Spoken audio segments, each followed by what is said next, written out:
শরীরের চোখ দিয়ে দেখলে এমনই মনে হবে, মনের চোখ দিয়ে দেখো, তুমিও ঠিক এই ফুলটার মতোই নিষ্পাপ ও সুন্দর। চলো সালমা। কোথায়? আমার চোখ দিয়ে এই দুনিয়া দেখতে। না না, ও কোথাও যাবে না। মাহি, তুই এইভাবে এই অচেনা ছেলেটার সাথে চলে যাবি? ও আর আমার কাছে অচেনা নেই রে, চলো। হুম, আপনি নয়, তুমি। চলো। বলো মা, আমাকে কেমন লাগছে? অনেক সুন্দর লাগছে। শাইন কখন আসবে বুড়ি? এতক্ষণে তো চলে আসার কথা। দাঁড়াও একবার ফোন করি। সালমা, মনে হয় চলে এসছে। যা বুড়ি, দরজাটা খুলে দিয়ে আয়।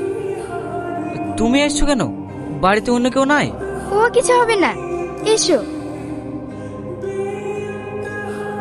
ভালো আছো বাপ? হ্যাঁ চাচিমা, আপনি ভালো আছেন? হ্যাঁ মধু, বসো।